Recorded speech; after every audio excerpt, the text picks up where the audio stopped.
boss lady. And if you've not seen this presentation, it's phenomenal.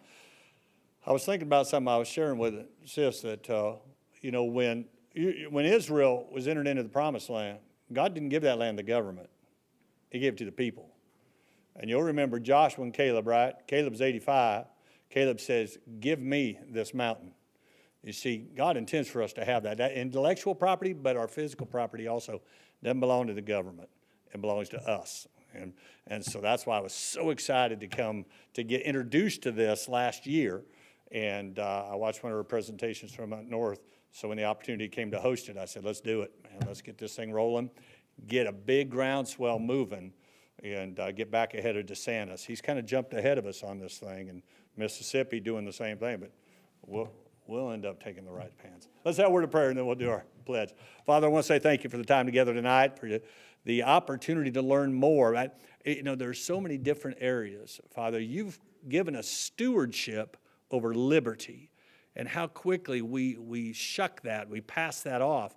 But God, that's our responsibility to be good stewards of the manifold grace of God, the liberties, and to secure the blessings of liberty to ourselves and to our posterity.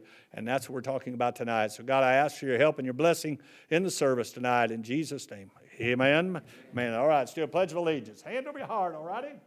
I pledge allegiance to the flag of the United States of America and to the republic for which it stands, one nation, under God, indivisible, with liberty and justice for all. All righty, you may be seated. Sis, it's all yours. They got that microphone turned on for you, I'm sure.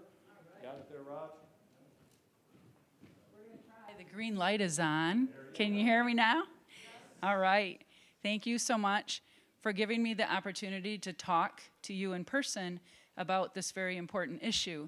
My name is Carla Wagner. I am the founder of the AxMITax Petition, proposal, initiative, whatever you want to call it.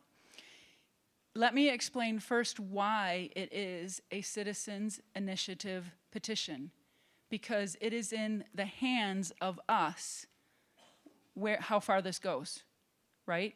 If we get enough signatures to get it on the ballot, we get enough votes for it to pass, the legislation, the legislators, and the governor just have to suck it up and put it into law. We do not need their approval. That's why it's called a citizens initiative petition. If we wanted to go through legislation, unfortunately, there's not enough conservative or Republicans that agree amongst each other, let alone them getting the Democrats to agree to pass anything like this. We're taking money away from the government at all three levels. Your property tax, when you pay your property tax bill, you are supporting the state, the township, and the county, okay? So why do I feel that I am capable of standing here in front of you trying to explain this to you? I don't, but God obviously does, because I think he's the one that put me on this path. Throughout my life, I have basically been self-employed.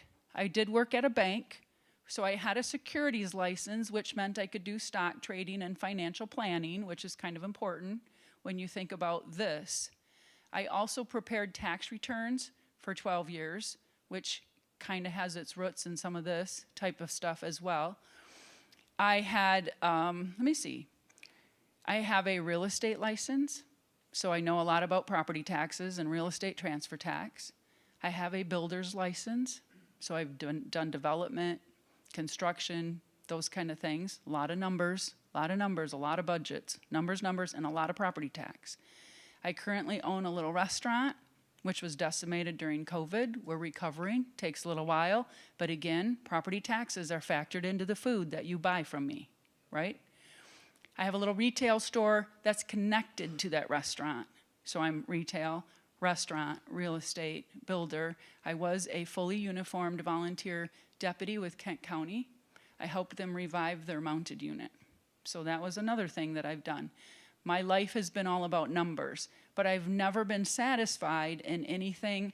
I just jumped. I want to learn this, I want to learn that, I want to learn this, and I want to learn that. And I think that was God's way of putting me here today. Carla, you need to learn all about this crap so you can sit here and talk to people about it and tell them that we're, you know, I don't want to say that we're getting screwed by our government, but that's kind of what's happening. And we need to be more alert and less apathetic about what's happening to us and in our lives and in the lives of the people that live to the left and to the right of us, to our kids, our grandkids, and our elderly people, elderly parents. We are our brother's keepers. The government is not, okay? So there's a lot of people, when I talk to people and I say, I want to eliminate all the property taxes in Michigan. Homes, farms, businesses. If it's bad for one group, it's bad for all groups. I do not want to be the government and pick winners and losers. We need to level the playing field for everybody. How do you tell somebody, you don't have to pay, but you have to pay? You don't have to pay, but you have to pay. We're not doing that. If we want Michigan to survive, we have to eliminate all property taxes. So what I did, I provided you with copies of my own 2024 property tax bills, okay? Summer and winter, 2024. And the House Fiscal Agency budget. So we're gonna go to school today, folks. Some of you might know a lot more about this than what I do. For those of those who don't, we're gonna try and explain it to you, okay?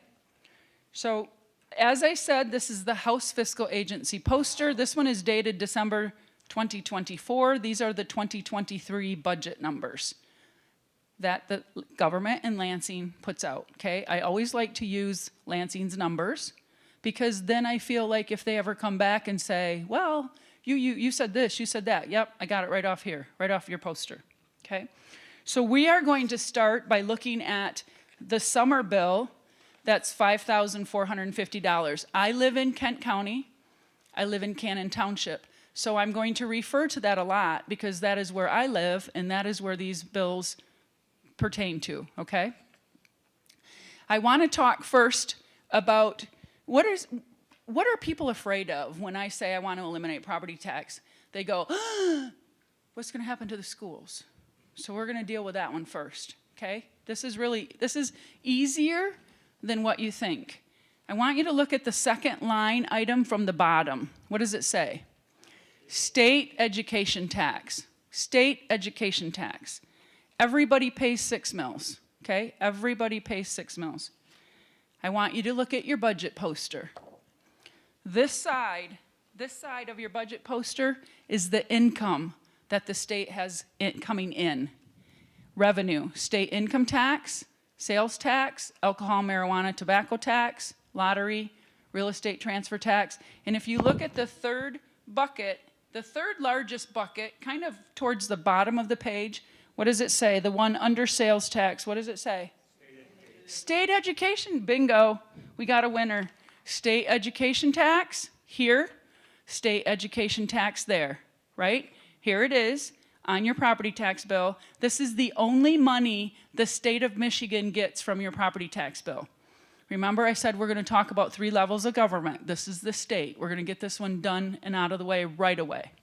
So where does the state education tax bucket go? Where does that revenue go? It's shaded in green. Follow the green, follow the money, right? It goes into this big bucket here in the middle. What does that say?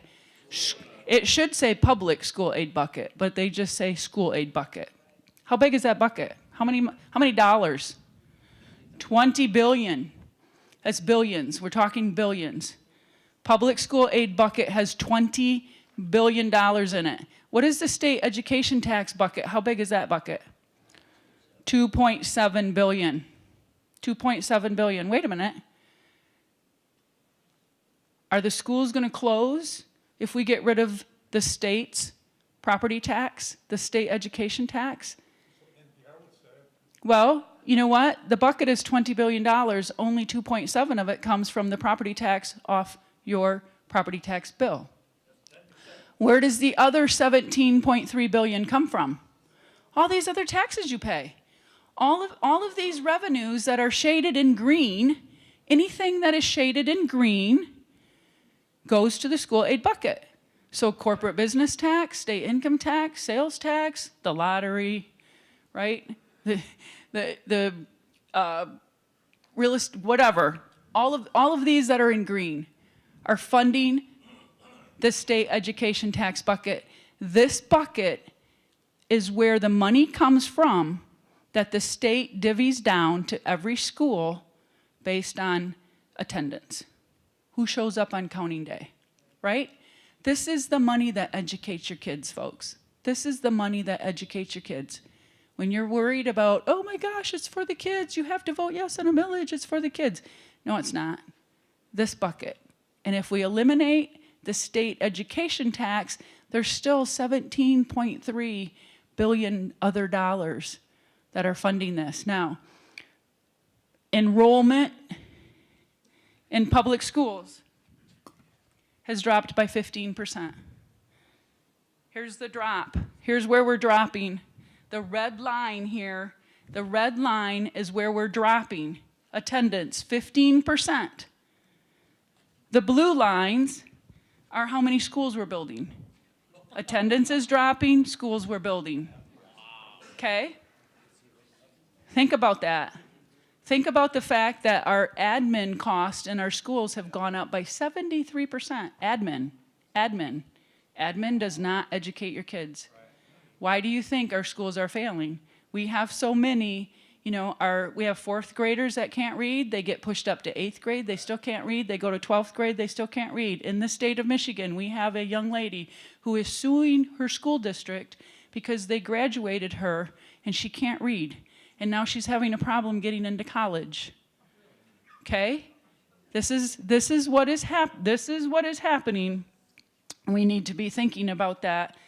What else is happening? Do you have a school millage coming up? Okay. What is the school millage for? Does anybody know?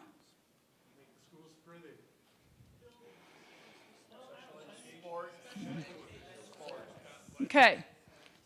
I heard from you, so now you're going to hear again from me. I'm going to talk about, let's go back to this yellow bill. I live in the Rockford Public School District. We have a huge tax base. They collect a lot of money.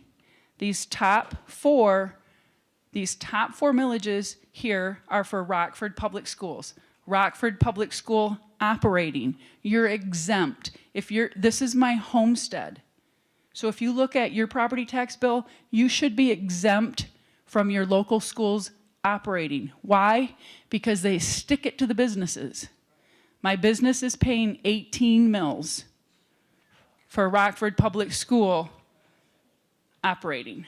That's just day-to-day, turn on the lights, that kind of thing, day-to-day operations. The next one is Rockford debt. I have not been able to figure out where this debt came from. I don't know how long we've been paying on it. I don't know what the original amount was, and I don't know how much longer we have to pay on it. How much longer is it going to show up on my property tax bill? And then if you ask them, they want you to pay big dollars to FOIA that information. Okay? So I just said that's okay. I don't want to know that bad. I just want to get rid of all property taxes anyway. The next one is Rockford Public Schools Parks and Recs. Does your school have a Parks and Recs millage? Do you know any schools? I don't know why. You know what? So what is this? The people in Rockford voted yes on a millage about 1.5 years ago, a 20-year millage. Think about this.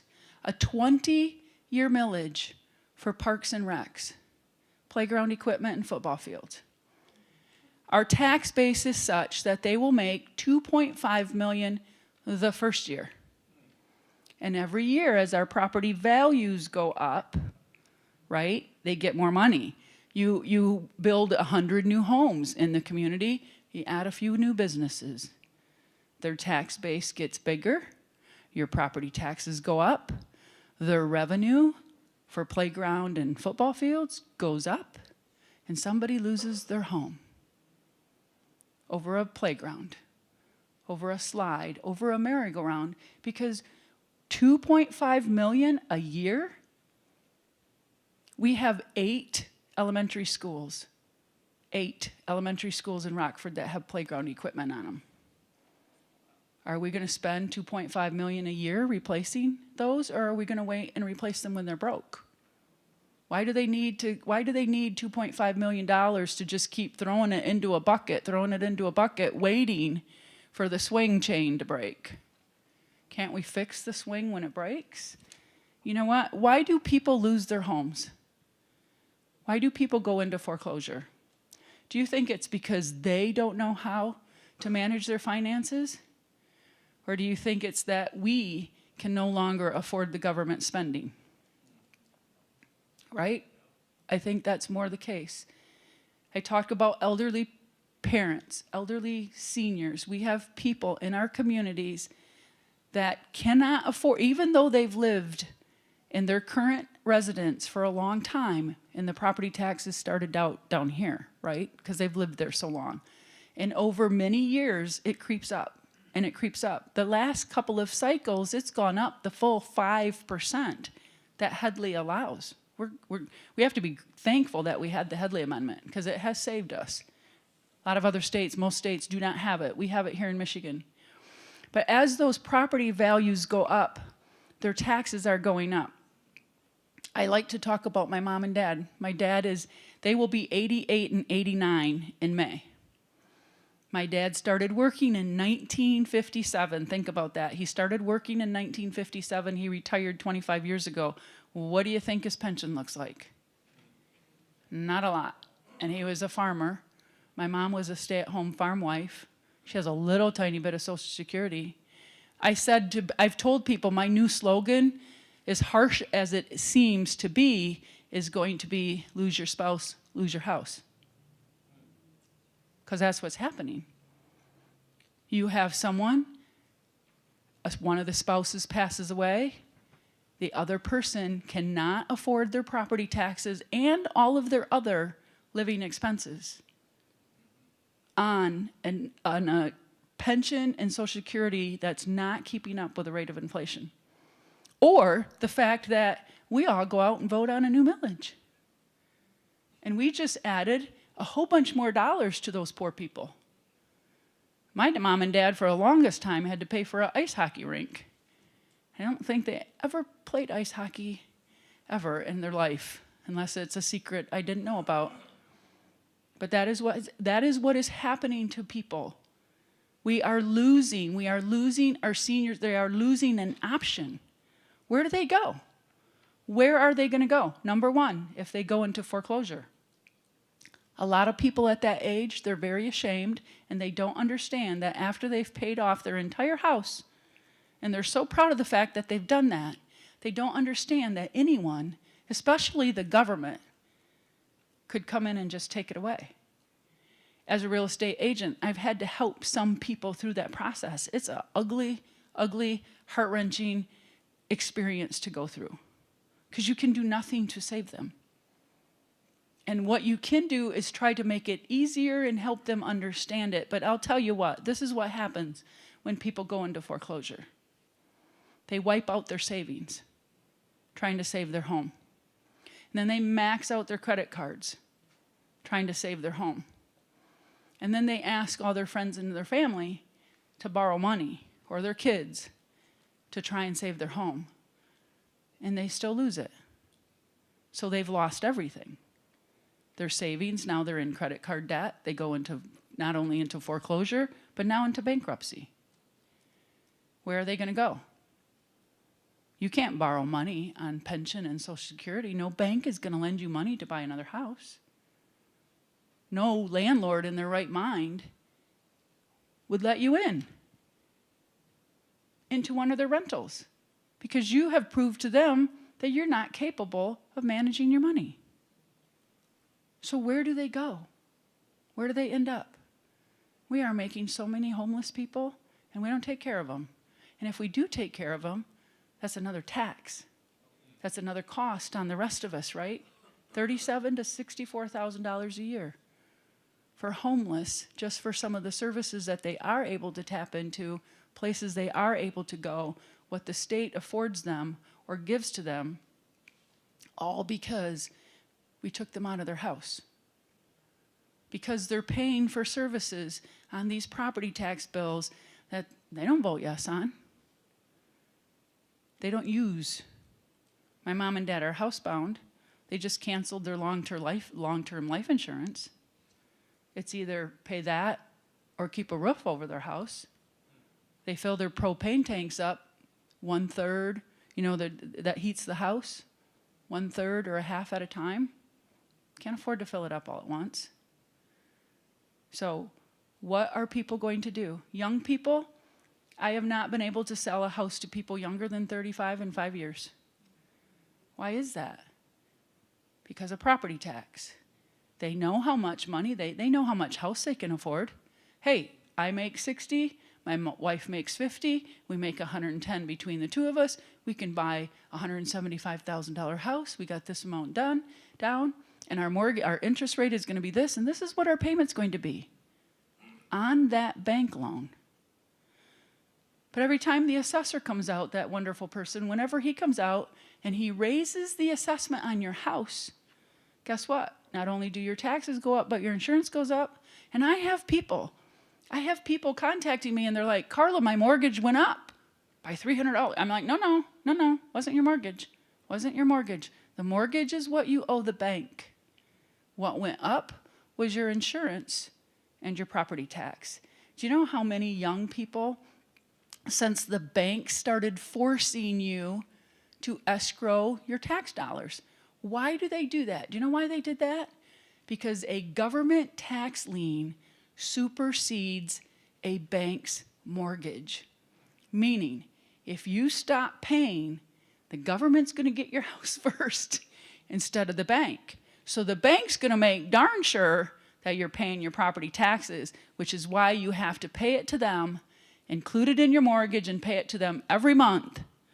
You pay your mortgage, you pay your escrow every month to the bank, but they only pay your taxes twice a year. Do you think that they're paying do you think they're paying the taxing authority every month with that money that you're sending them every month? No, they're earning interest on it, though. They're earning interest on it. Okay, so people need, number one, you need to understand that. What's happening with your mortgages, your mortgage, your interest, that stays the same. Your property values go up, your insurance goes up, the replacement value of your house goes up, the insurance hits you, and your property taxes go up. People don't understand when we talk about millages. Why does my tax go up? Why did my property tax go up? Because you went and voted yes on a millage. Or more importantly, you didn't go vote no. Right? If you're going to sit home and say, I can't do anything about it, you're darn right. You can't, and shame on you, because you just allowed somebody else to raise your taxes. Why would you do that? Here's one thing I can suggest. Everybody, call your township clerk tomorrow and say, I want an absentee ballot automatically sent to my house right before every election. You can still vote them on election day. But you know what? This will alert you to the fact that there's a millage coming up that you need to make sure you plan ahead and vote no. Vote no for every millage. I tell people vote. I don't care what it's for. I don't care if it's for the police and the fire. I was a sheriff's deputy. I love my police. I love my fire. But you know what? I am not going to vote yes on another single stinking millage, because what do I need a fire truck for if I don't have a house? If I'm no longer have a house, if I'm homeless, I might need the police, probably don't need the fire. We need to take care of our own first, right? We need to take care of ourselves first.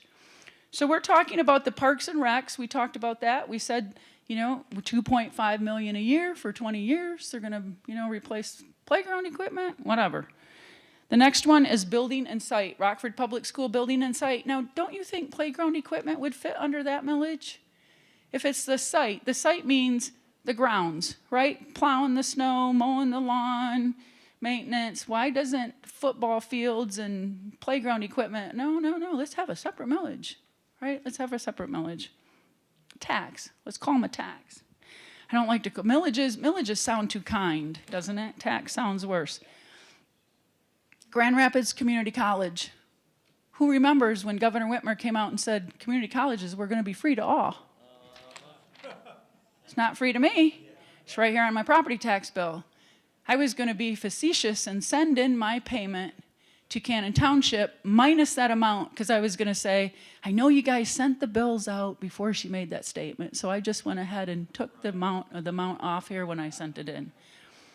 But more importantly, let's look here. Let's go back to the handy-dandy budget poster that they put out for us.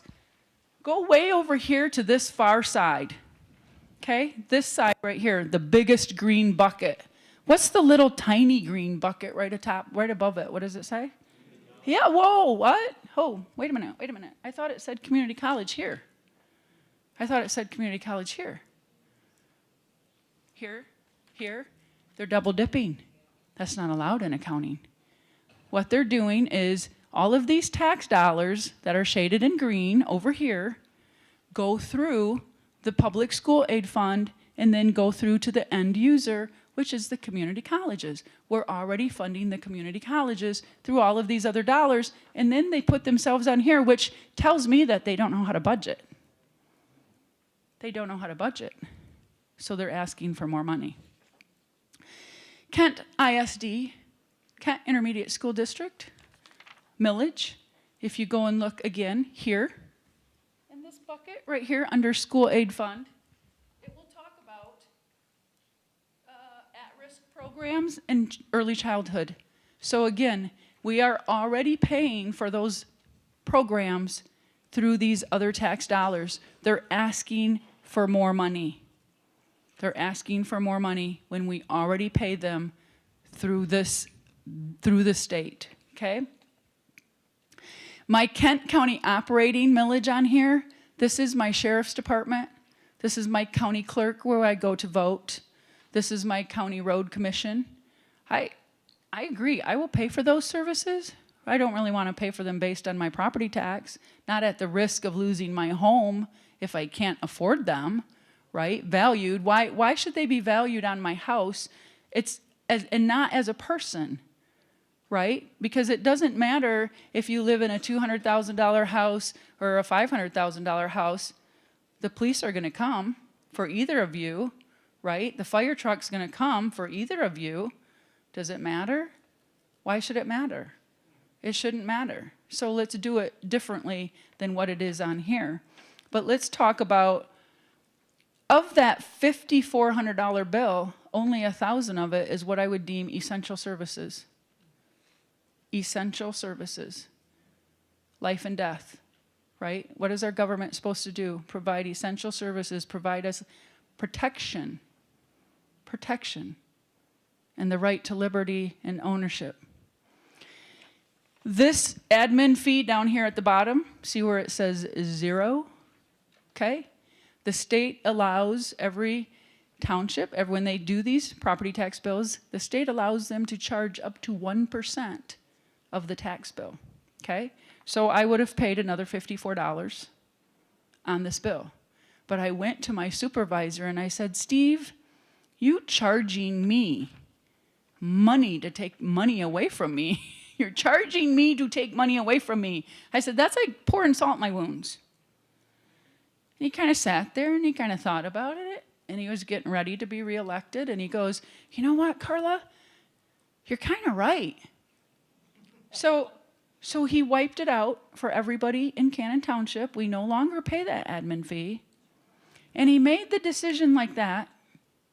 He just, okay, yeah, we're not going to do that anymore. And I said, well, where did that money go? Just into the general fund. Well, how much was it? $118,000 a year. $118,000 a year is what they were making off just the admin fee that they were charging from us to take money away from us. I'm like, don't we pay that when we pay Cannon Township operating? When you pay Cannon Township operating, aren't we paying for the clerk? Aren't we paying for postage? Aren't we paying for all that stuff?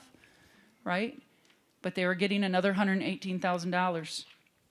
Okay, that is that. Let's go. We're going to move along to this winter bill because we have some things on here to talk about as well. The top 4, again, are exactly what was on the yellow sheet. Talks about Rockford Schools operating, debt, parks and recs, building and site. Let's talk about the library. How many of you use your library? How many pay for a library? Wow. That's a great percentage right there, isn't it? I love books. I'm a bookaholic. I will read anything and everything. I read all the time, but I never use my library. But what did I pay? $280 for a service I do not use. And that's just at my house. My building pays probably another $750 or $760, so I'm pretty much paying $1,000 a year for a service I do not use. I don't know how many people do, so I wanted to find out before I talked about it too much. My township, Cannon Township, has 14,400 people from birth to death and everybody in between.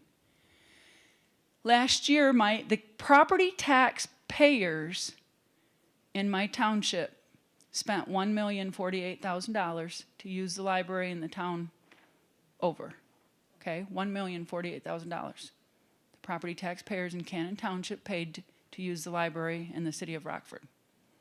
Algoma Township had the pleasure of paying $750,000. Cortland Township paid $475,000, and the city of Rockford paid $425,000.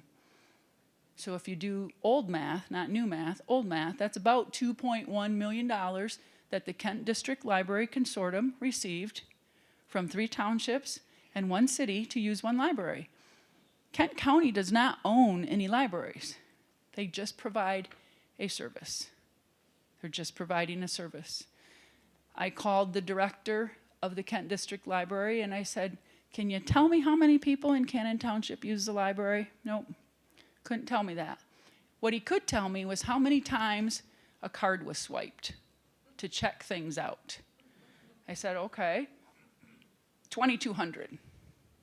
2,200 times a card was swiped in 1 year. And I said, well, is that 22 people going twice a week? That'd be 100 times, right? 22 times 100 is 2,200. Is it 100 people going every other week? Because that's a possibility too. How many unique people are using the library that I'm paying $1,048,000 for? I'm a part of paying that, right? He couldn't tell me, so I just said, I'll give you the benefit of the doubt.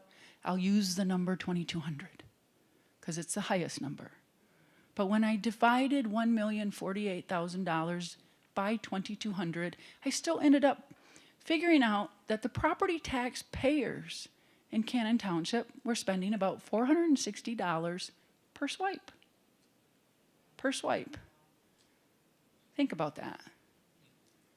Think about that. Is that where you want your money to go? Is that the best way for your money to be spent? I'm thinking, if I'm not paying $7,500 a year in property tax, and I want to go to the library, I want the library service, I'll be happy to pay a $150 membership fee.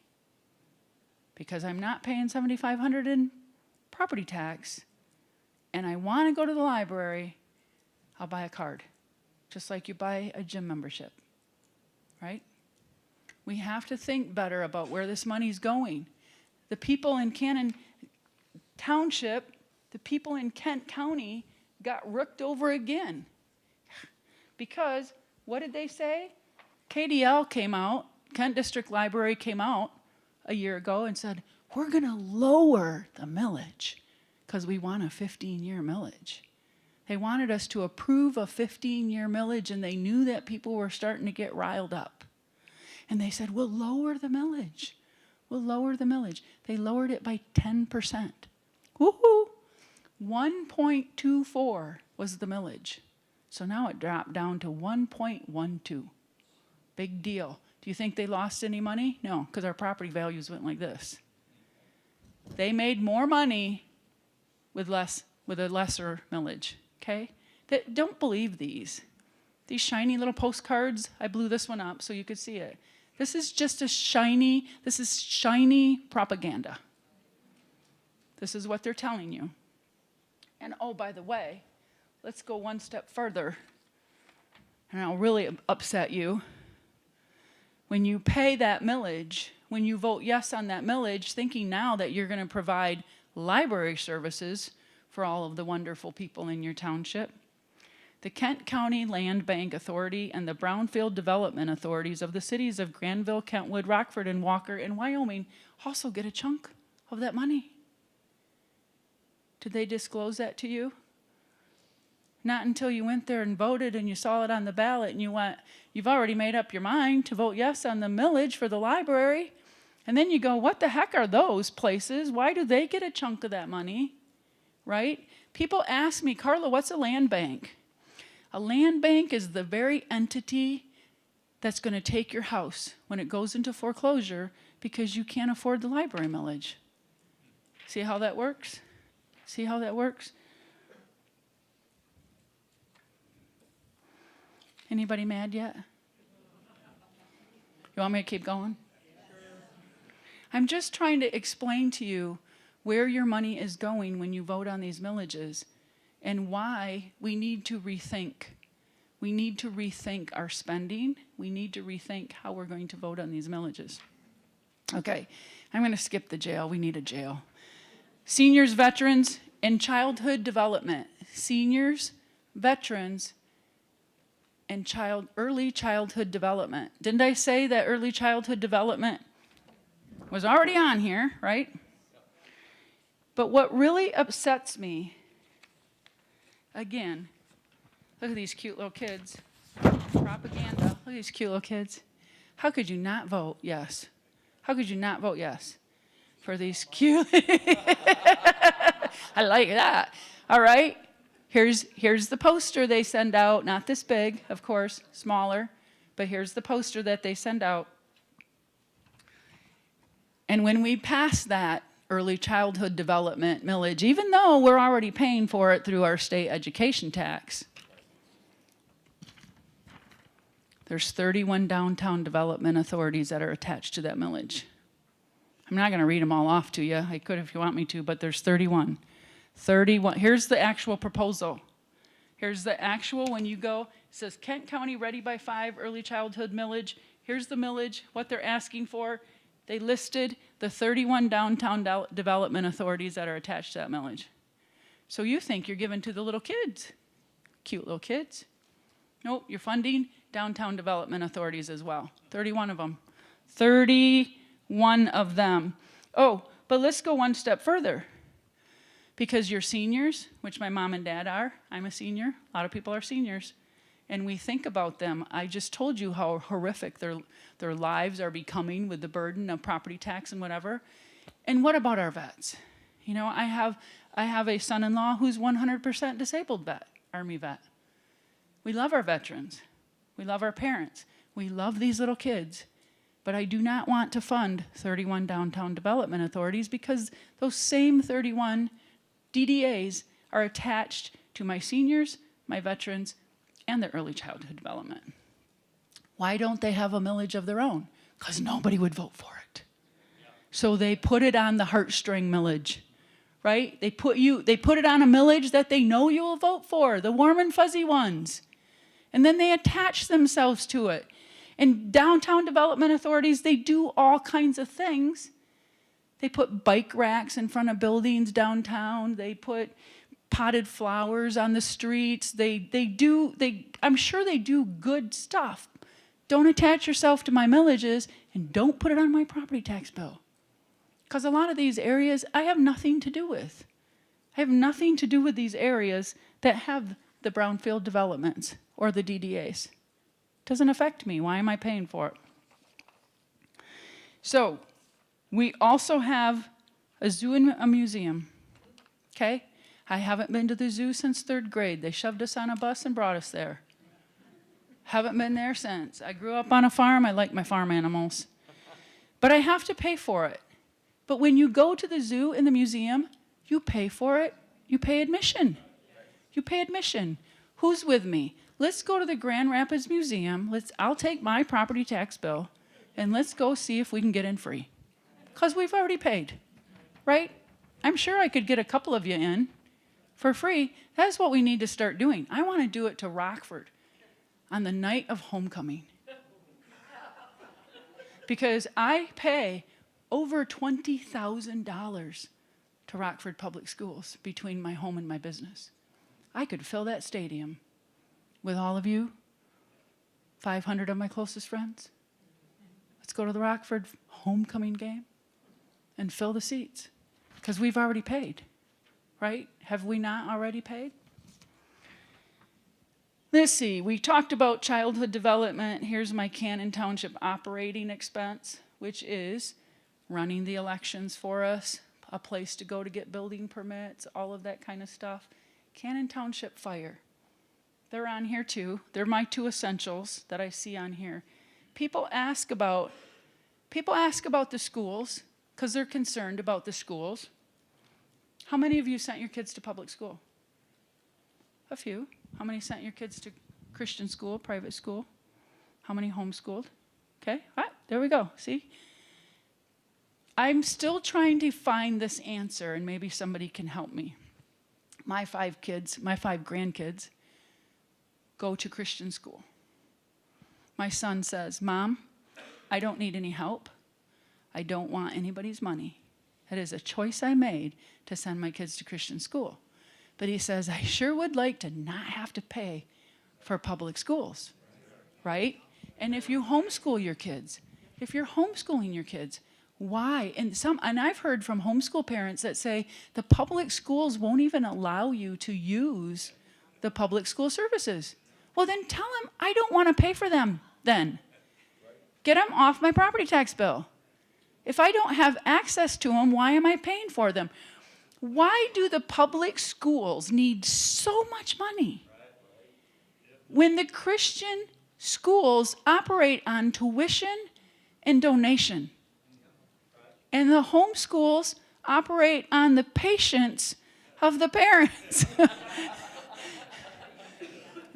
But some of those parents have taken a hit to their income to sacrifice time and money to spend teaching their kids, and they get nothing for it. And yet the public schools, man, they get everything. What did I say? Public school admin costs have gone up 73%. The city of Grand Rapids was going to close 10 public schools because of lack of enrollment.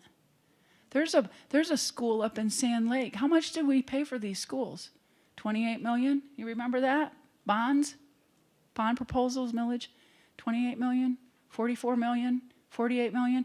You can go buy a school up in Sand Lake for $350,000. That's a deal. Go buy it. Start a homeschool. Right? They said in Grand Rapids, the schools that they were going to put up for sale were not going to be available for Christian or for private or charter schools. Yeah. They didn't want to sell it to them. They'd probably rather make affordable housing out of it, right? Affordable housing out of it. Which I call affordable housing. How many of you have heard about affordable housing? I'm a builder.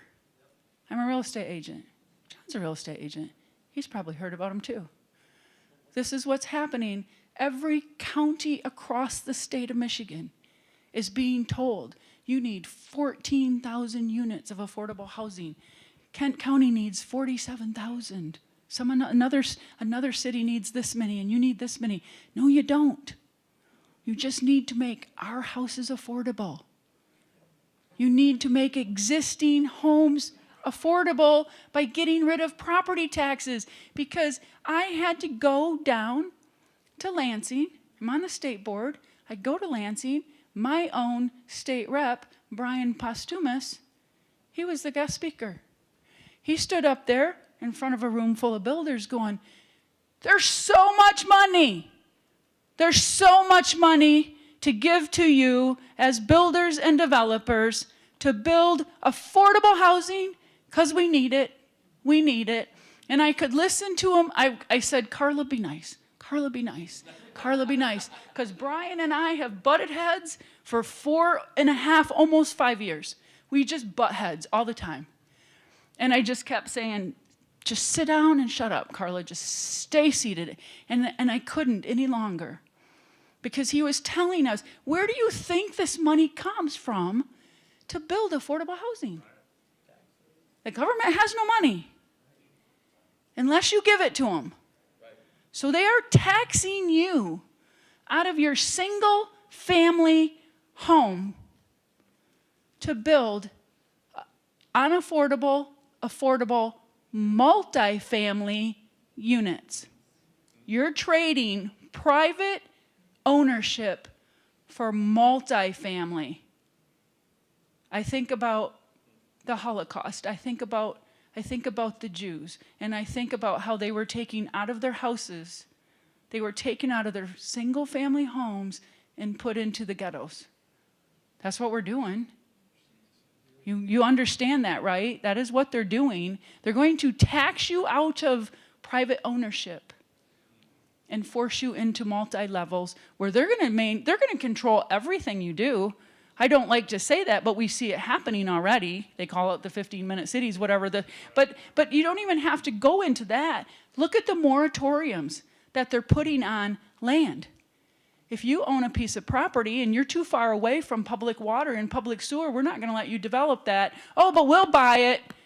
We'll buy it for a solar farm. The state will buy it because, hey, Mr. Farmer, when you have 500 acres and you go to sell it, who in the heck is going to be able to afford the property taxes when that land becomes uncapped? Not another farmer. Not another farmer.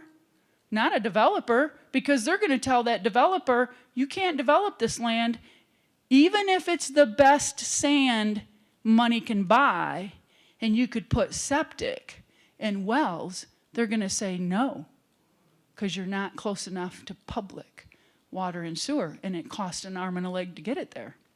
It's unaffordable. So the developers aren't going to look at that land. It's too far out. So the state is actively soliciting farmers. They're going to our farmers and saying, you need to sell your farm to us. We're the only ones that are going to be able to afford the taxes. We'll put solar panels on it. And then guess what?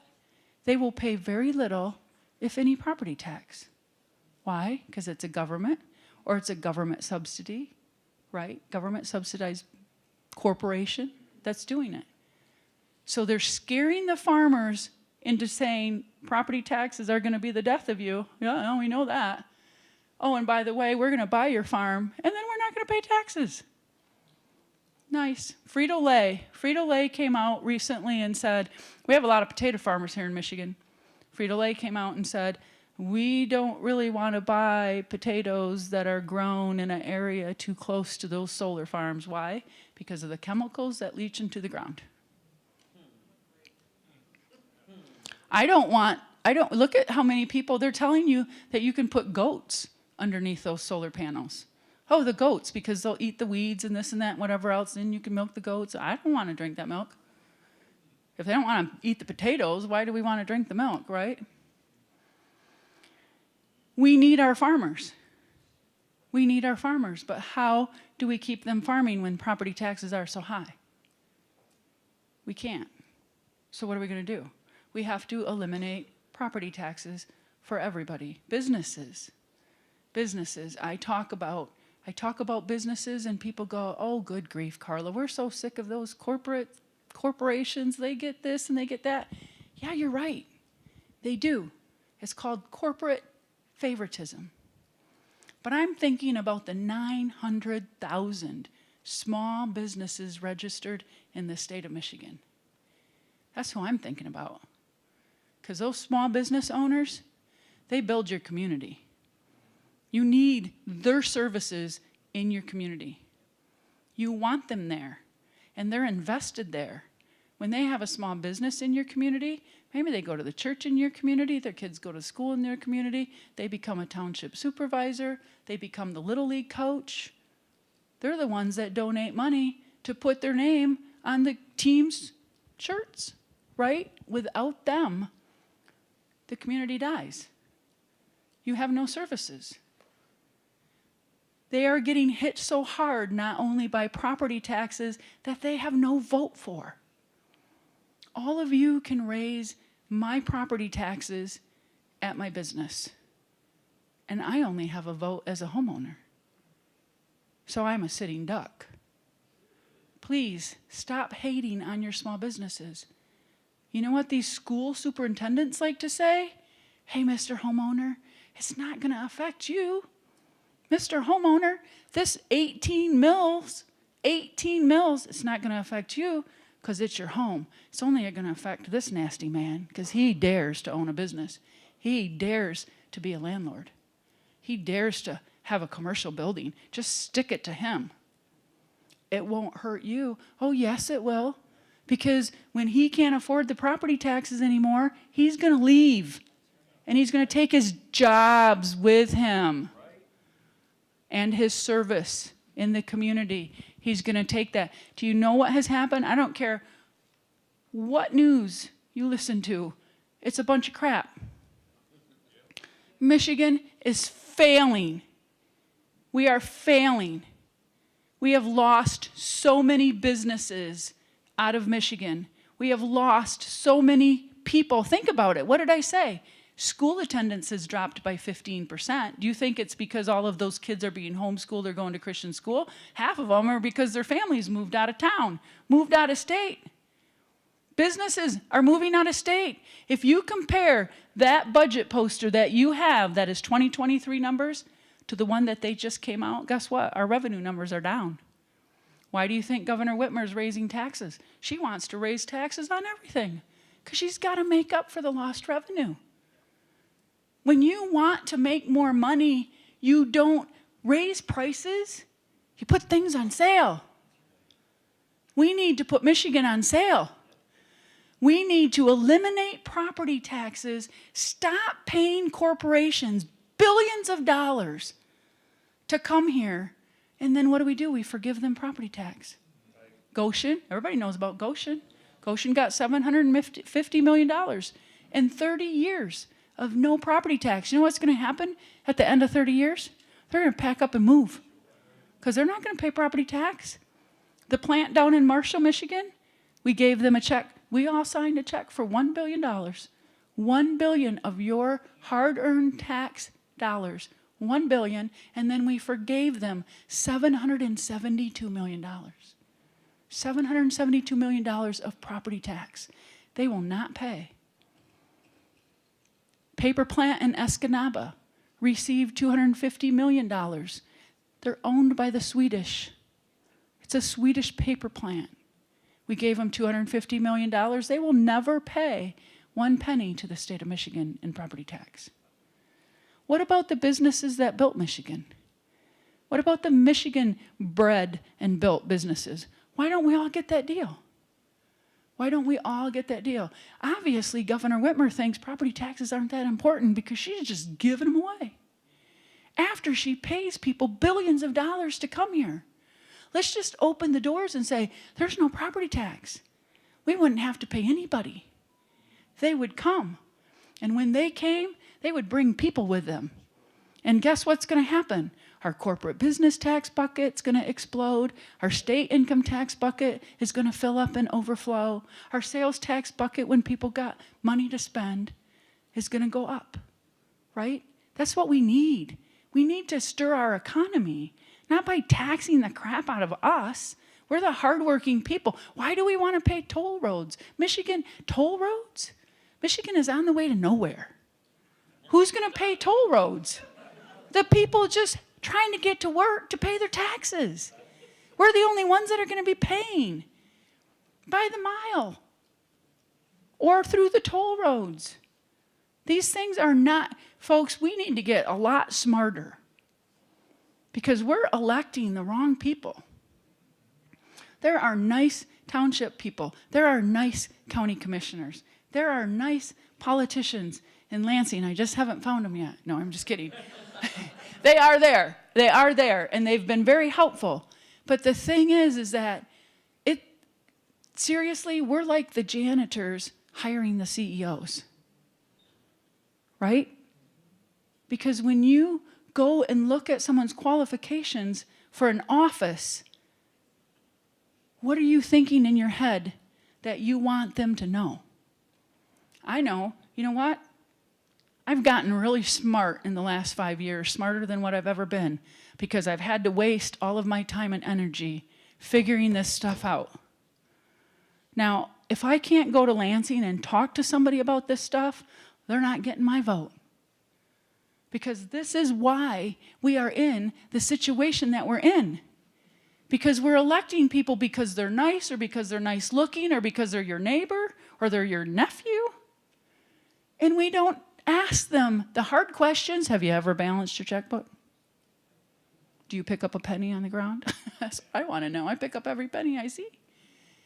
What is in their background that makes them feel they are capable to make financial situations and control the rest of your life? There you go. I had a township supervisor. He was sent to me by a friend. And the guy came to me and he said, Carla, I was told by Joe to come and talk to you. I'm a township supervisor. I've got some really hard questions. I said, lay it on me. I want to hear those questions. I love a challenge. So he started asking me questions, and I'm like, all right, this is weird. Why are you asking me these questions? You should know these answers. You're a township supervisor. And at the end of our conversation, he sat back and he goes, wow, you really opened my eyes. And I said, well, there's a sorry statement right there. And he looked at me and he says, what do you mean? I said, you're a township supervisor. I'm just a small business owner. I'm just a small business. I didn't go to college. And I didn't run for office. Because I don't feel qualified to be making decisions for other people's lives, financial decisions, and things like that are going to put them in a world of hurt if we don't make the right decision. So why did he think? I said, why did you run? Why did you run? What did you think this was all going to be about? I started talking to him about the library. He goes, well, our township just bought a church. They got 2,200 people. 2,200 people in their township. Our township just bought a church. Your township bought a church. Yeah, we tore it down. Oh, you tore it down. You bought a church, tore it down. Yeah, we're going to build a library. Oh, Kent District Library? Yeah. How much are they going to charge you to supply you with that service? $400,000. $400,000 a year. You got 2,200 people. How many of those 2,200 people want a library card? Did you ask them? Did you ask them before you bought that church? Did you ask them before you took that church down? Look at how much money you've spent already, and you don't even know how many of your people want a library. But that's okay, just keep spending the money. Essential services. What does Carla think are essential services? Police, fire, county roads, right? Because we live in Michigan, we need county people. We need people out there plowing our roads, salting them, sanding them, right? And we need a place to go and vote. Our petition protects essential services. People go, oh, you get rid of property taxes. What about the police and fire? Well, if you read the petition, it will say the money that we are mandating that the state pay to the local townships and counties is for essential services only. Okay? So every township in the state of Michigan, there's 1,240 of us. 1,240 townships. Go back to your budget poster. Look at this sales tax bucket. See that part that's shaded gold at the very bottom of the sales tax bucket? That portion right there is the constitutional revenue sharing that every township receives from the state as their share of sales tax. Here's the report. It's called Constitutional Revenue Sharing Program, blah, blah, blah. Here it is. Okay, where are we? We're in Ottawa County, and we're in we're in the city. Are we in the city of Holland? Okay, the city of Holland in 2025 will receive $3,351,521 as their share of the constitutional revenue sharing of this sales tax bucket. Okay? Our proposal is going to say, we want a bigger chunk. We want a bigger chunk of this. Why? We want the state to receive less. We want our townships to receive more for essential services. This is how we cover our police and fire. They're protected in our petition. We are also asking for a 10% cut of the largest bucket, which is state income tax.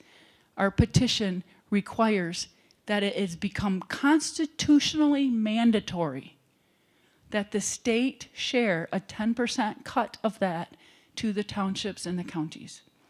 We are also asking for a share of the alcohol, marijuana, and tobacco buckets. Why? Because they're not in the general sales tax bucket. They separated them out.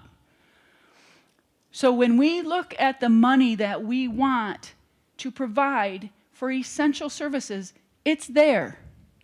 We are providing for that. And what did I say when we don't have property tax? Our state income tax bucket, our corporate business tax bucket, our sales tax buckets will fill up more. There will be even more. My township, Cannon Township, 14,400 people because it's based on population. Why? Makes sense. The more people you have in the township, probably the more sales tax you generate. So when that money all goes to the state and gets put in that big bucket, they're going to say by population, we're going to distribute that money back to the townships. Okay? That makes sense. Right now, the constitutional sharing, the sharing of the state income tax is only statutory, which means it's at the governor's discretion. So they would rather spend the money out of the general fund via the state income tax instead of giving it down to the counties. So we're going to make that a constitutional mandatory payment. So if it doesn't get paid, the townships or the counties have the right to sue the state to get the money. I've covered the schools. The schools will be fine, people. Stop voting yes on the millages. Might be a shock to their system for a little while. They'll get over it. It'll be no more disastrous than one of you losing your home or your farm or your business. If this passes, what happens to the... They all go away. Just disappear, right? Well, there will be, what he's asking is, there are millages out there, right? What did I say? Rockford voted on a 20-year millage. Okay, if it's, those will have to be satisfied at some point and in some way. But I think there's a whole bunch of them that can be renegotiated. Like I talked about the playground equipment. Why does a school need to set aside $2.5 million in case a slide breaks? And if it doesn't break the second year, now they got $5 million. And if it doesn't break the third year, now they got $7.5 million. I think pay for the slide when it breaks. Fit it into the budget. So what you're saying is your bills disappear, they no longer get funds from property taxes, we've squeezed the state for sharing revenues that they're already assessing, and then it's up to everyone to, it's like when you get laid out from a job, you gotta figure it out, right? Yeah. Well, yeah, and it's a But very, you have many people that aren't. oh yeah, absolutely. So we need To know that, my, a way to express that in a positive manner in order to get this initiative going. this is how I'm not as kind as you, because you want to explain it to people. I just go,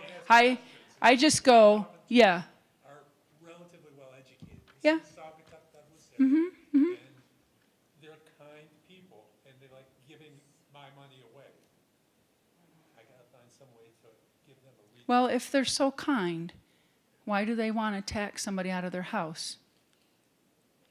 Why, you can't plan for them? Well, You haven't no. thought that through? So I usually, when people ask me, when people ask me about property tax, I hold these up to them and I go, point out which one to me you're willing to lose your house over.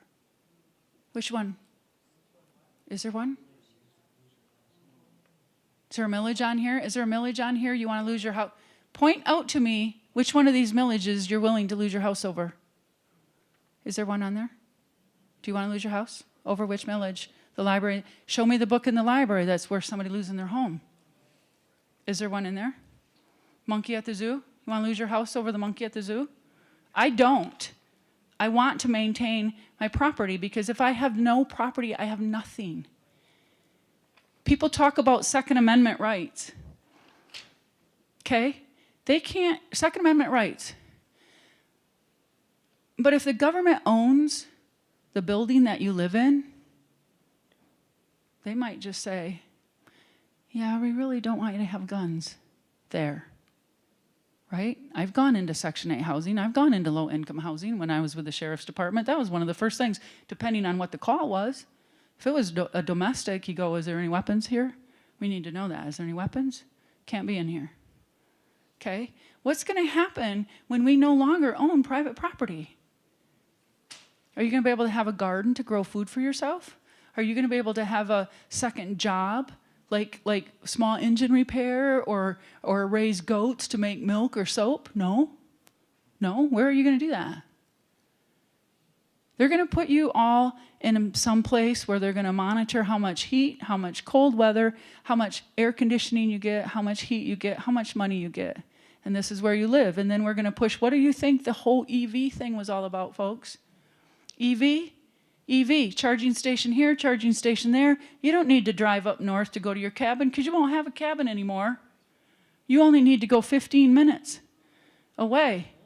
So electric vehicles are right here, charging station to charging station. That's all. You won't have the freedom that you have now. Where are you going to go? What are you going to do? Where are we going to get our food when we have no farmers? Bill Gates, eat bug bacon, right? You can eat bug bacon. And I hate to make it sound like it's so doomsday, but it is. It's closer than what you think. We have been losing 180,000 privately owned properties a year that have gone into foreclosure. Tax liens, not mortgage liens. Doesn't. That is Michigan.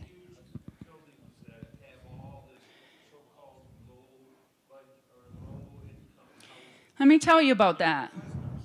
Yeah, that's exactly why I said you're going to get taxed out of your single-family home, and your tax dollars are going to go and build that multi-unit. That's what's happening. And you know what? This is what they do. I saw it. There was a contract. I read one of the contracts in Grand Rapids. There was a developer in Grand Rapids that got a contract to build multi-family affordable housing. This is how the state subsidized him. Think about this. Think about this poster. Think about where this money goes.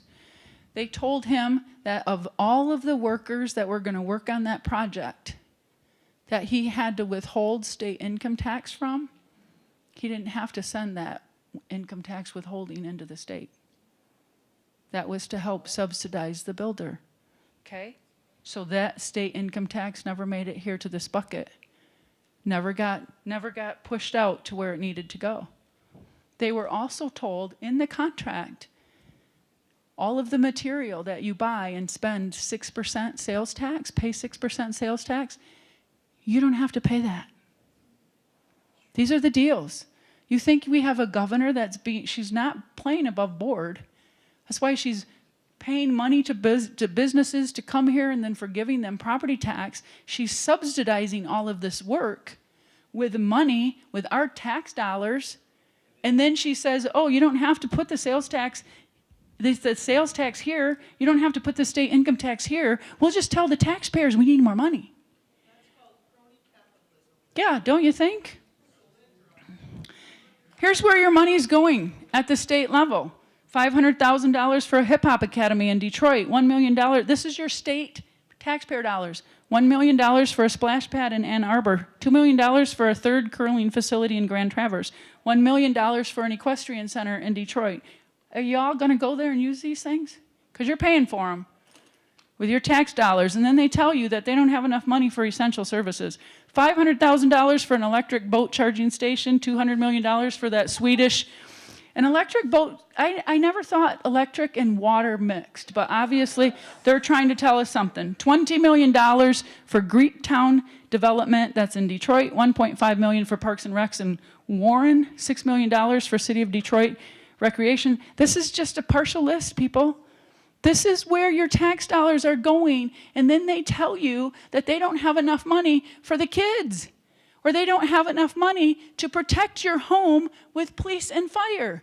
My township, again, my buddy Steve, the supervisor in Cannon Township, he built a $560,000 pickleball court.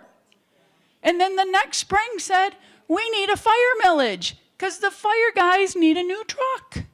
I'm like, seriously? Don't you guys talk? You share a common wall.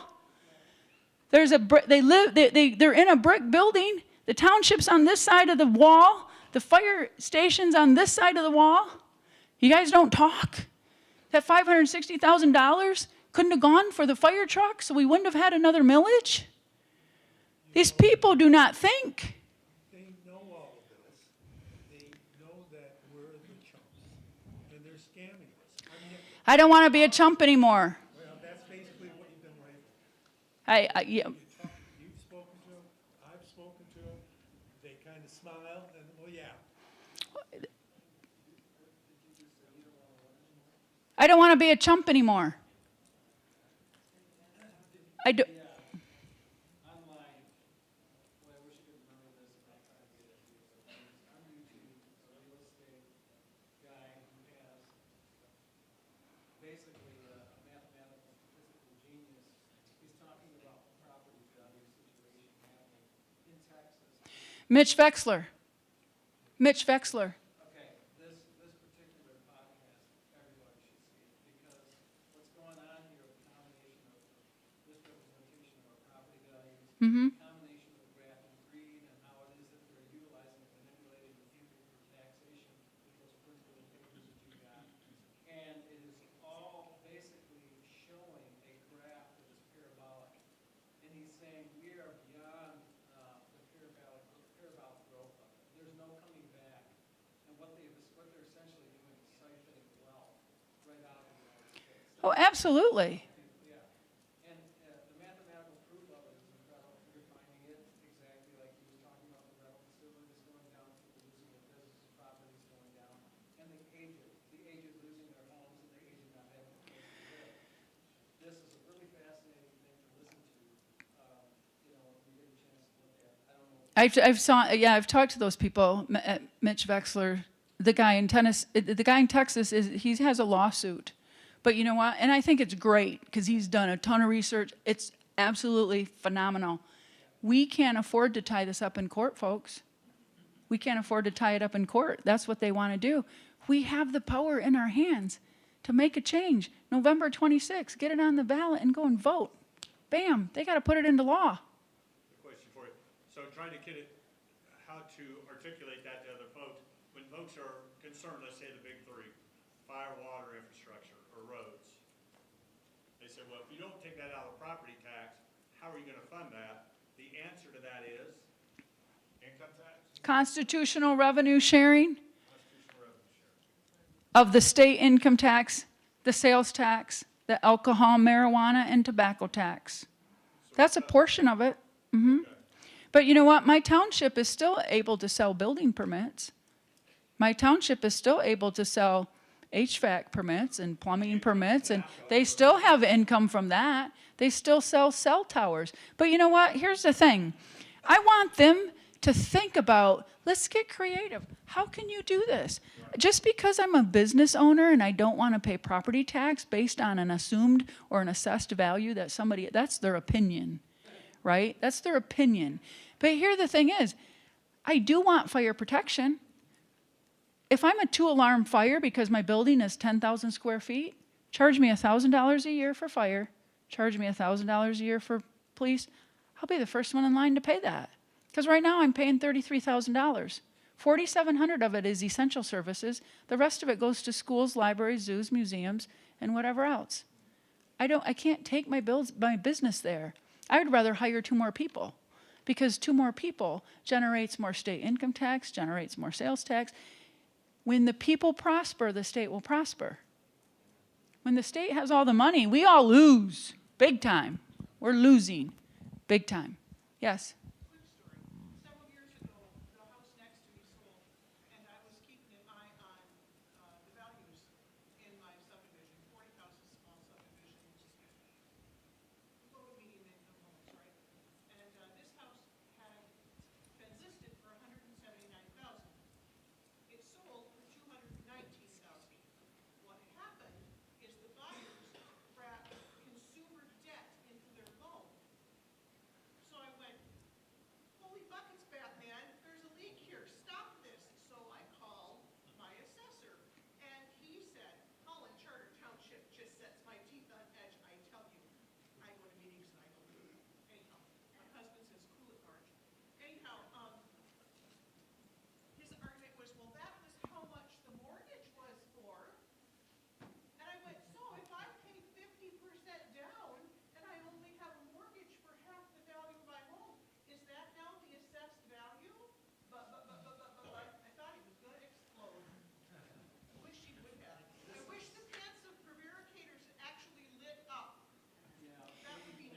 You know, the property taxes, like what we're talking about, this is such a complex issue because it is 3 budgets. You're dealing with a township, a county, and a state budget. And we're trying to figure out, how do we get protection? How do we get our police and fire? How do we get the essential services we need without getting soaked for all the things that the government thinks we need, service we don't use, but we're getting taxed out of our house for? There is no easy way to explain this to people. People always say, give me the 5-minute speech. I can't. Pardon? No, they're still going up. I think they're still going up. John, don't you think? I think so too. Yeah. The houses are not going up, the money is being inflated. Well, so just, Counterfeiting operation that's making the house prices go up, and yeah. I would dare to say that much of what you've read about where the property taxes are, where that money's disappearing to, these bond measures are supposed to have assets behind them. Yeah. As you mentioned, the school's for sale for $350,000. 350,000. That costs how many millions to build? Right. Nobody knows where the real value is. Well, and you know what, to that point, here's something else that I had another discussion I had with my supervisor, which just rotted my socks. Because he goes, you know what, Carla? He goes, Cannon Township, we enjoy a AAA bond rating. Do you know what that is, Carla? Yes, I do, because I had my securities license at one time. I do know what that is. 98.6% successful collectability of the property taxes in Cannon Township. 98.6%. Think about that. That's our willingness to pay property taxes on our property and on a value that they set. The assessors work for the county. The assessors work for the very entities that want our money. That's kind of a conflict of interest. But I went to him when we were talking about that and had that conversation about the AAA bond rating that he was so proud of that Cannon Township had. And I opened up my phone and I said, well, let me show you this, Steve. And on my phone was a picture of someone's credit card that they had sent to me. What happens in September? Kids go back to school, property taxes are due, right? This mom paid her property taxes like a good little doobie, so Steve could have his 98.6% collectability on time. She put her back to school clothes for her kids on her Kohl's card, and she was paying 34.74% interest. Think about that. She did what she needed to do, pay the bill to keep a roof over her kids' heads. But it was so expensive. Look at what she has to do to provide them with clothes to go to school. And you know what? Our township officials, our county officials, our state legislator, they don't see that. They're not thinking about that. They're just thinking about, how can we spend this money? Where can we spend this money? Oh my God, we're rolling in the dough. What do we do with it? Let's quick spend it so we can ask for more next time.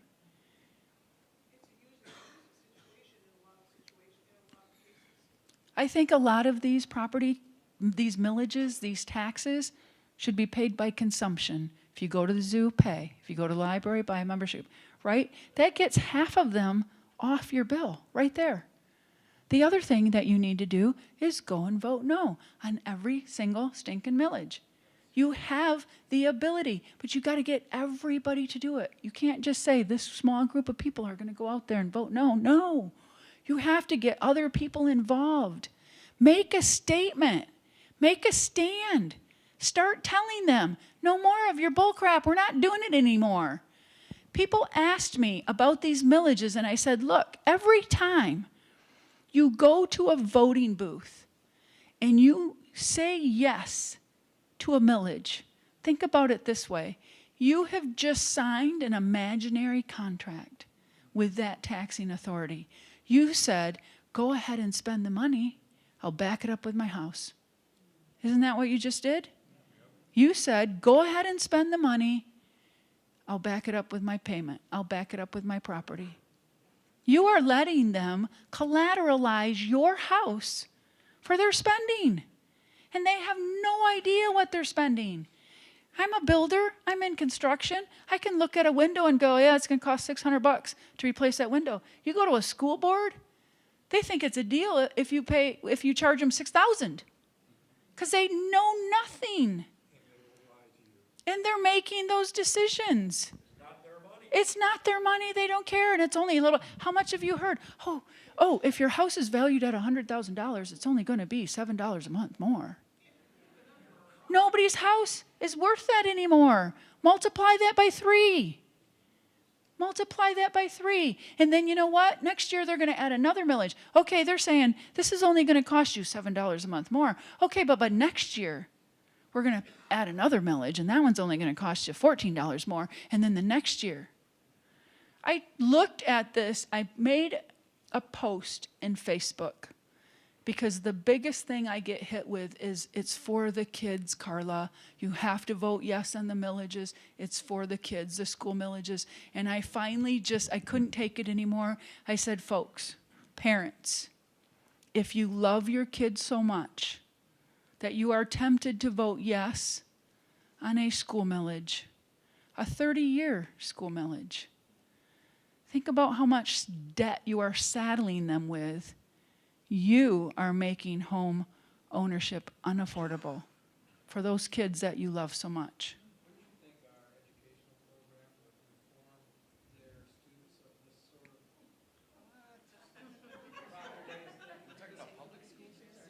of this sort of Poster in Shea Boulevard in Sealand schools. Seriously? Yeah. I don't think so. So I guess the point is that, obviously we're not going to see that.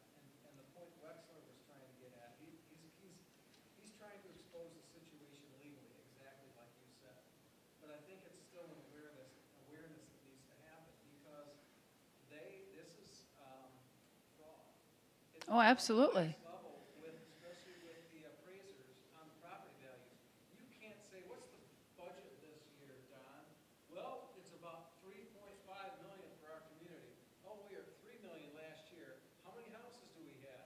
Oh, we have 2,300 houses. Oh, everybody gets a thus amount of raise then, or increase in taxes. That's not a problem. There's school districts that are suing county assessors for not appraising houses high enough for them to get the money they think they need. Perspective, especially with what they know. If you're labeled an appraiser, you have a responsibility to appraise according to those practices. If not, you're committing fraud, a felony. Every one of them. Every single one. And if you don't let them on your property, they'll just guesstimate high to cover themselves.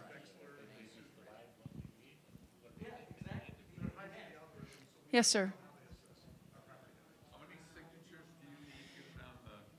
Yep. We need 600,000 signatures, and we have 180 days to collect 600,000 signatures. That's going to be another petition drive at some point. We've only been at it 2 weeks. We started April 1. I don't even have people sending them in yet. They're just kind of getting out there. Spring break, first 2 weeks, kind of were spring break. But yes, I have been. So like this, I've done like over 140 presentations now in like 79 of the 83 counties. And I will keep going. We're going to keep going because it's so important to do this. Yes.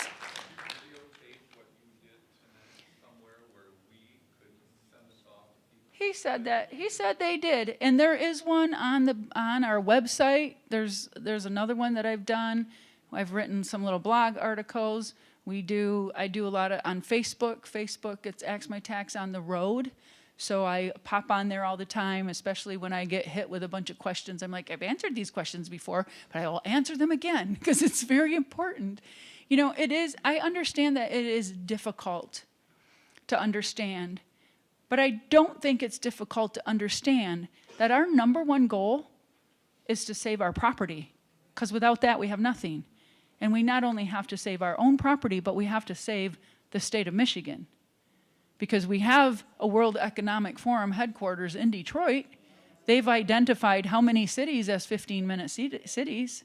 Here in Michigan, folks, we need to start standing up and saying no more. And you know what? They're so silly because they've given the power to us to go and vote no. Like, what's going to happen when people go, well, Carla, if you get rid of property taxes, how are you going to replace the revenue?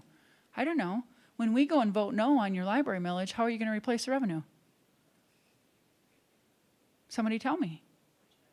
Because if we all get together and vote no on a millage, and that millage gets turned down, where is that entity going to get their money from? They come back next year and they make up another story. But they don't have a plan because they think that we're just going to keep going along with the flow.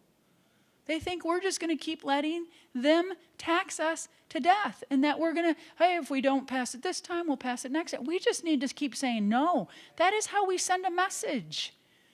You start voting down their millages and they're going to go, holy crap, what's happening?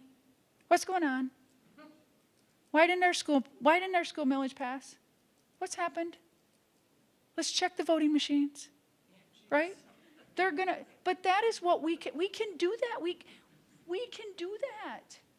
If we get enough people together, if you get off your phone, get off your chair and go and vote no. My supervisor, again, I said, Steve, he goes, Carla, people vote for this. And I said, no, Steve, you just don't want to listen to the people that vote no. The people that vote no, I don't use the service, I don't support the service, I don't want the service, and I can't afford the service. That's what they're trying to tell you. But you're ignoring them because one more person voted yes and saddled us all with a bunch of debt. That's the issue. They propagandize the ones that voted yes, either through the lack of proper information or they did it outright in advertising misleading them. Well, here it is. Here's the misleading advertisement right here. It's all there. We have evidence of that. Did you have a question? Well, I just wanted to point out too that it takes perseverance because I live in Jamestown and we voted down Dale Patmos Library. Right, we voted that down two years in a row, but they got it. They went after us for a third year and they got it. They got enough votes, and to keep them up, they were going to go under. Well, actually, they would have gone under, I think, because they would have gotten. I think there was another library that was going to help them out and keep them afloat. But what I'm saying is it takes perseverance. Just getting it to lose once isn't going to cut it. Yeah. Even twice didn't work. And that library, they have porn in their books, you know what I mean? So. Yep. Well, most libraries do now. Most libraries do. Rules are worded, if you vote yes on this proposal, your taxes will not be increased, but they don't tell you if you vote no, your taxes will go down, because the yes is just a continuation of what? Don't you love that? Oh, it's just a renewal. It's not going to raise your taxes. Yes, it will because my value went up. You raised the assessment. So, of course, my tax is going to go up, even though you tell me it's just a renewal. I live in Zealand, and in Zealand, if you say anything against the schools, people pile on you like, oh, God forbid, you're just, Harry, go away. I'm like, yeah, here I go, get a soapbox. I mean, schools are a tax-funded industry in Zealand. We have school of choice. When I asked the superintendent's office, how much was school of choice, how many students were school of choice, the lady who answered the phone said, why do you want to? Quiet me, lady. Because I'm paying for it. Well, and here's the thing. Have you seen, so, No, there's more. I'm sorry to cut you off, because what you have to say is more important. Oh, I'm good. Trust me, I'm loud enough. Because I'm hot enough, and not that way. I looked really hard, like 4 a.m., looking hard, trying to find what the birth rate is in Zealand. And I have to tell you, one of the reasons people aren't making babies is because they can't afford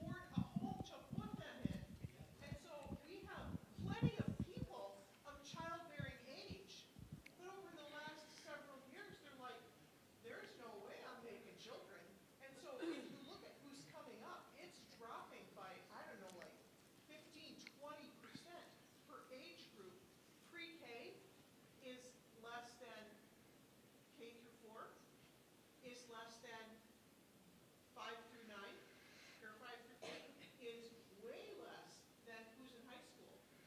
If you were going to live in an apartment for the rest of your life, how many kids are you going to have? If you can only afford a 1-bedroom or 2-bedroom apartment for the rest of your life, how many kids will you have? You won't, right? Exactly. Did you have a question? Well, just an observation. You know, when I bought my first commercial building to put my business in, it was technically 3 units of a condo, and I didn't know to pay attention to uncapping and taxes. It was my first purchase. So by the time I realized to go through that, I had purchased the building for $490,000, and I'm looking at my tax bill, and I'm like, it seems to be saying, first time looking at it, that they're charging me based on a $530,000 valuation. So I called the assessor. I was like, am I reading this right? Because this is my first time looking at these documents. And he's like, yeah. I'm like, how did you guys come up with that number? Because I had it appraised in order for the bank to determine what they were going to do with me, right? And he's like, well, we assumed that you got a discount for because I purchased technically 3 units. We assumed you got a discount. I was like, you assumed I got a discount? That's an odd thing to say. I was like, well, I didn't. So what now? They're like, well, we already passed the deadline where you can fight that. I was like, so you're robbing me and you're admitting to it. And blaming you. And you're blaming me, and you're not going to make the adjustment and make it right? And they're like, well, and they said, well, I went and sat before a group of dudes at Holland Township, and they're like, we will get back to you within 2 weeks. And they did. They said, screw you. You know, we're not changing anything. Yep.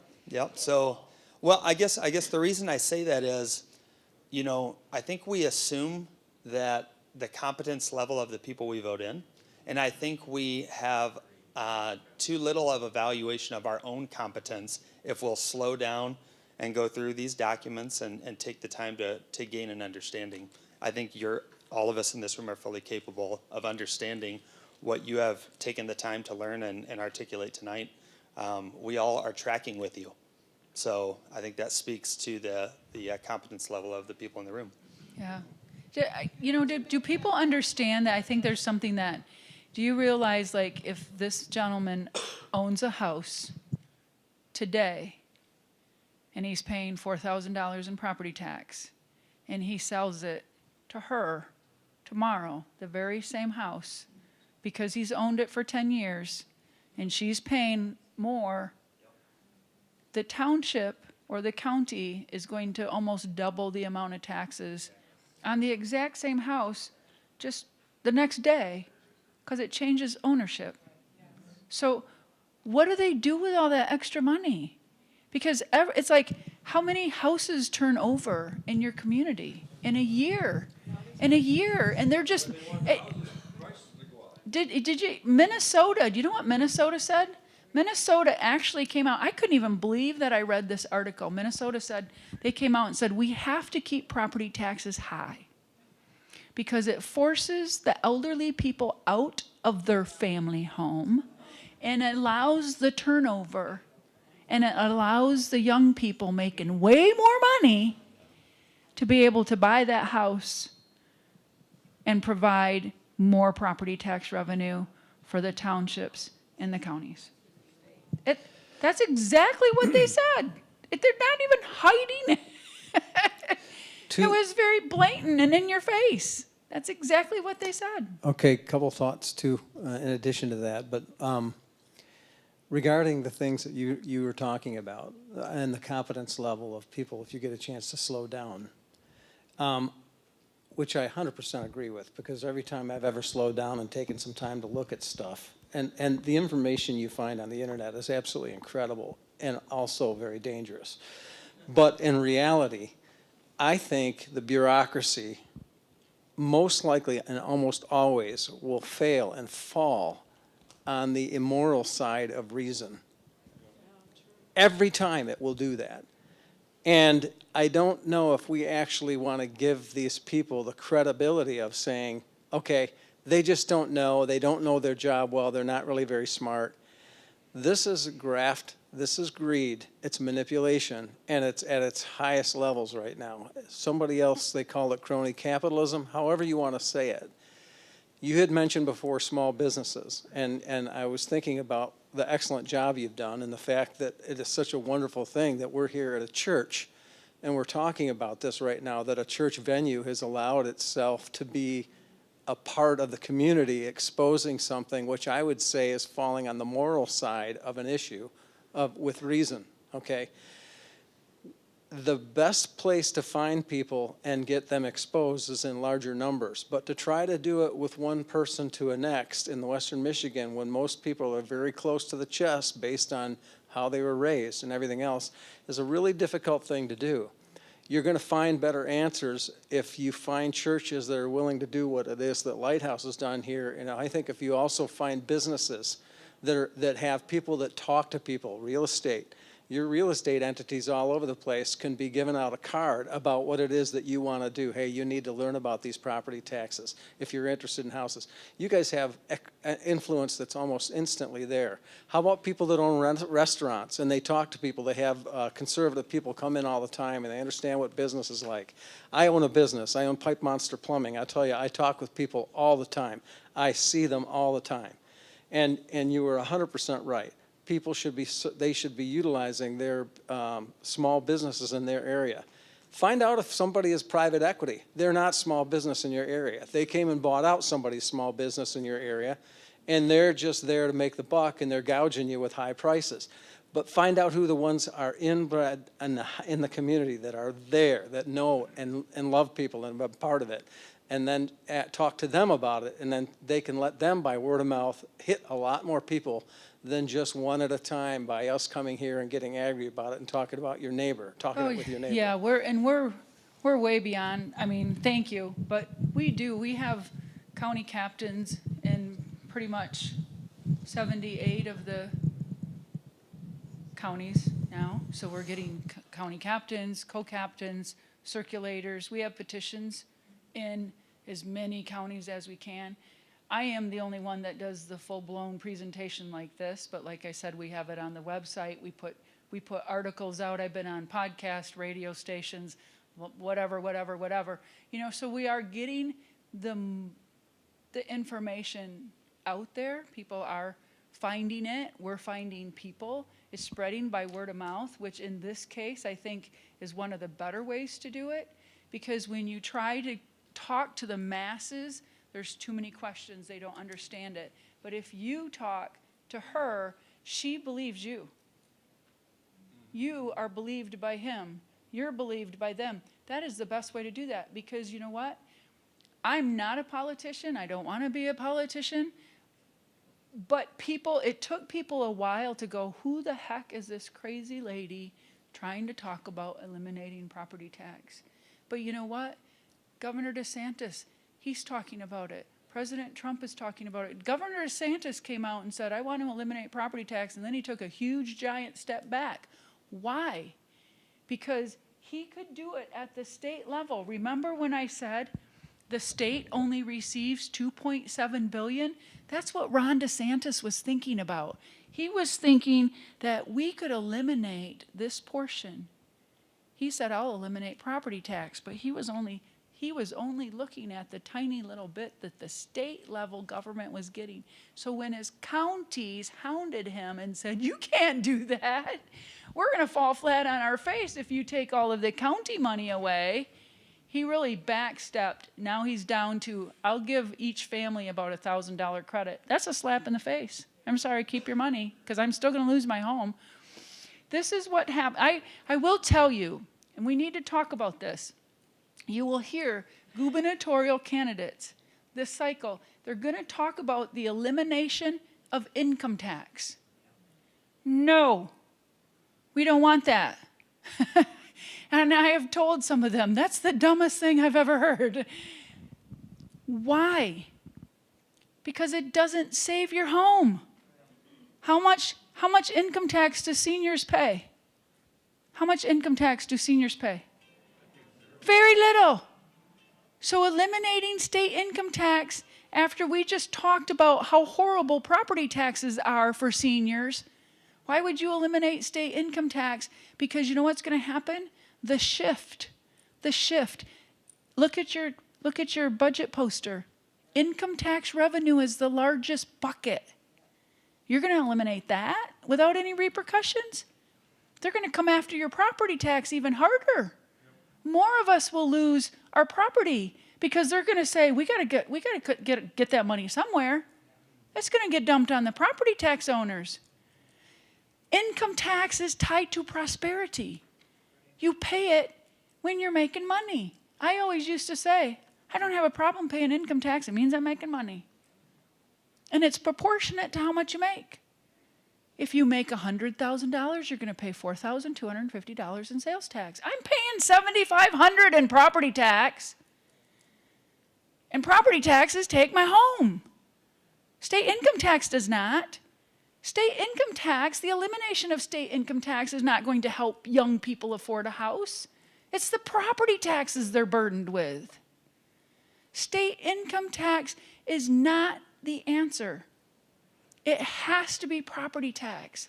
If we want the economy here in Michigan to grow, it has to be property tax. If we want to be able to save our homes, our farms, and our businesses that we have put our blood and sweat and tears into, it has to be property tax.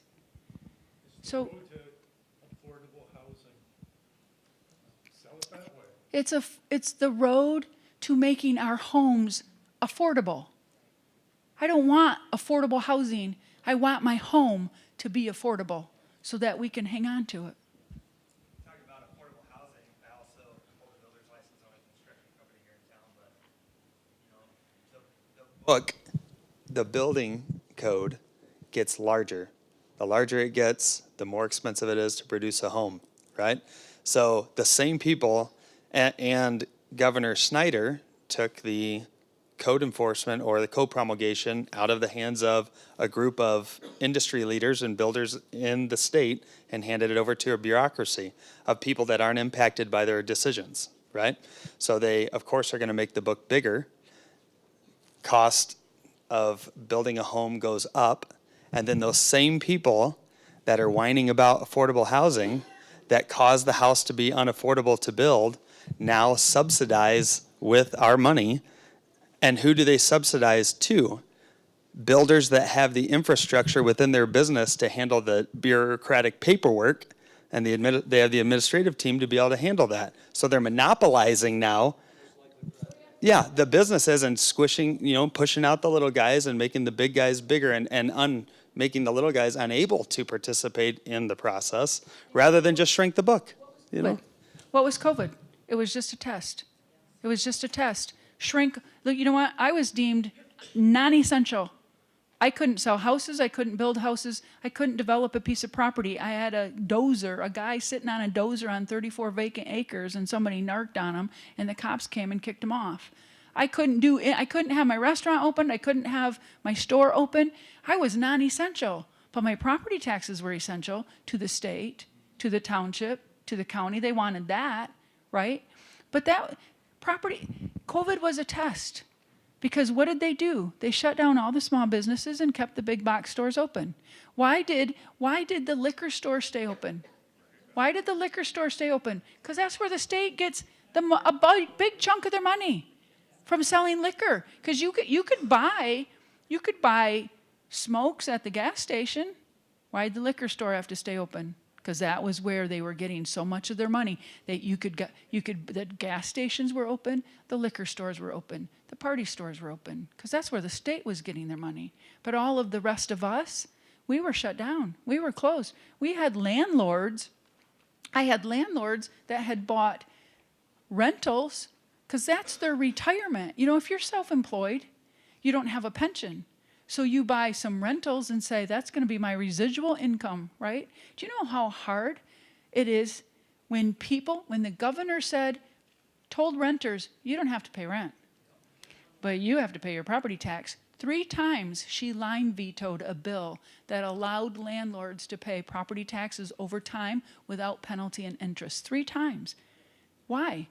Because they didn't want private investors. They want BlackRock and Vanguard and State Street. That's who they want. All these, and you know what? I had people that owned rentals, and they're like, Carla, I have to sell this. I can't afford this because I have a mortgage and I'm paying insurance and utilities, and these people aren't paying me rent. Do you know how hard it is to sell something that has a tenant in it that's not paying rent? They all sold them at a loss. But that was all by design. That's what they were doing, and it was just a test. What can we do? What can we get away with? How stupid are these people going to be? Well, how far are they going to let us push them? My back's up against the wall. They're not getting me to go one more step back. That's what we need to do. We all need to start making as much noise as you can. Call. I tell, text, call, email your state reps, your senators every day. This is what I started telling them. If you don't support the elimination of property tax, we don't support you. Plan to be primaried. And I got some of them pushing back. Carla, you better stop those bullying tactics. I'm like, excuse me? We're your constituents. We put you in that office. You better start listening to me, because you're not right now. And we're losing everything, and you're doing nothing about it. So why do I want you still sitting in that chair? Part-time legislation, that'll be the next thing we go after. Get those people out of Lansing, out of the hands of the lobbyists, get them back home where they belong, talking to their constituents, listening to their constituents. That's where they need to be. Carla, do you have any either podcast feeds or something that you can post it on social media? Yes. We have there is a podcast, one that I had done before. It's on our website. Yeah, and It can be kind of copy the URL or copy wherever it is and paste it, say it. I am so not techie. I have no idea, but you can try. I don't care. I don't, people videotape and do stuff like that all the time. They can do that. It's being passed around. I know it is, because people go, we saw you on such and such. I'm like, okay, yes. Can we start talking about the AxMITax that people are leaving in? So I Yep. figured out if Yep. Well, what we need, yep, the AxMITax thing is just, we need 600,000 signatures in 180 days. We have petitions out there if you just want to sign it. We have petitions out there as well if you want to take some with you to help spread the word, because when you go and collect signatures, you're not just collecting signatures, you're telling somebody about what we're doing. You're sharing our word, you're sharing our mission, you're getting people to do it. That is what the whole AxMITax initiative is about. What I'm showing you here is when I talk about property tax elimination and people go, it can't be done. It can't be done. We've been brainwashed to think that the state survives on property taxes, and I've just showed you that is not the case. And it is okay to vote no on millages. They will survive, but we won't. We won't. We are not surviving. We are barely existing. And it's going to get to the point where it's going to hit us so hard and so fast, our heads will be spinning and we won't know which way to turn. So we need to cut them off at the knees and say we're not buying into what you're trying to sell us anymore. That's what AxMITax is all about. It's just the elimination of property tax in the state of Michigan. Pardon?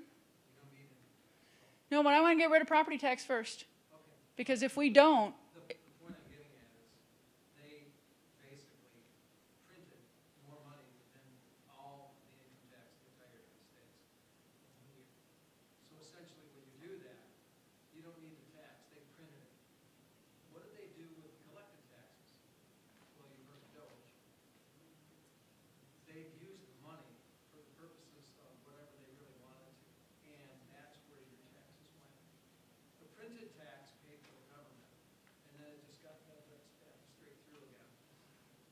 If you can take all the wasteful spending out, we can survive as a country with absolutely not one income tax dollar being spent and printing it all. There's enough strength in the entire economy. We just proved it because we just did it.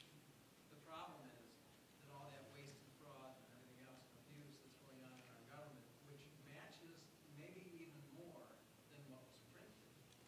yeah. Okay, is the problem. When I, There's the problem. when we talk about, when we talk about what President Trump is doing, you know, finding trillions of dollars of waste, so this was one of our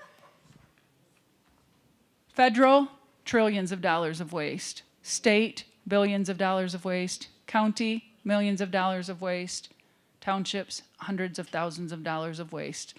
The waste is just proportionate to the size of the government. Believe it, it's all there. It's all there. We should be a wealthy state, and instead we're a welfare state, and we keep falling. So what we need is just people to help us spread the word, feel comfortable with what I've said, enough to go out and tell other people, take some petitions with you, and collect signatures from people, explain this to them about what we're doing, tell them when they say, well, that will never happen. It can happen. We don't need the governor's good graces. We don't need the legislature's support. We do have it. Senator, House Rep Jim DeSena is going to be dropping a bill soon where he wants to eliminate that state education tax. He wrote a bill to eliminate that 6 mills. He said, Carla, I can pick away at it like with an ice pick on a block of ice. He has to try and get it past other people, other House reps and senators, at a palatable amount that they would allow and say, you know what, we probably could get rid of that. That's what Governor DeSantis is talking about, getting rid of the state education tax, that property part. So we have people in Lansing that are supportive of what we're doing. Senator Runestad, very supportive. Senator Ruth Johnson, hugely supportive. Steve Carra, another big supporter. He hates corporate favoritism. And I said, then let's level the playing field. You level the playing field by getting rid of all property tax and let everybody be on the same page as far as who's going to pay what. You can all afford the same wage because this guy's not paying property tax, you're not paying property tax. It all works out. Any other questions?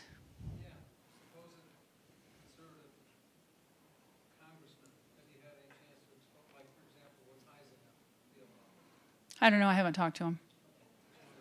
I will tell you right now that I'm, you know, it's kind of funny because I've spent a lot of time trying to reach out to legislators, House reps and senators, and I did. I was able to talk to a few of them. Like I said, Jim DeSena, Steve Carra, Neil Frisky, he's no longer there, Josh Shriver, Brad Paquette, Senators Runestad and Ruth Johnson, Representative Joe Fox. They're starting to get it. They're taking a little bit more time. I can send them things, and they're saying, hey, Vivek Ramaswamy, he wants to run for governor of Ohio. I've been talking to people from Ohio. They used to come up to my presentations. So he's talking about doing something with property tax. Governor DeSantis is talking about property tax. The governor in Nebraska eliminated 30%, cut 30% of property tax in Nebraska. North Dakota had it on the ballot. They just didn't get enough signatures because the teachers union came out and said, you're going to close the schools. So Indiana and Illinois just wrote bills. They're doing it. Other states are doing this now too because why? Because people are hurting so bad. Nebraska, the governor of Nebraska said, if I don't cut property taxes, we will not sustain the loss of people out of our state. Well, you know what? I wish Governor Whitmer would have a talk with Governor Pellin because that's what's happening to us. We're losing the people in the state of Michigan. Everybody's leaving. We're losing revenue. So our taxes and everything will just keep going more. No, she doesn't. She doesn't. But if you don't have any more questions, that's it. Thank you very much. Thanks for coming. Thanks for listening to me. Blah, blah, blah.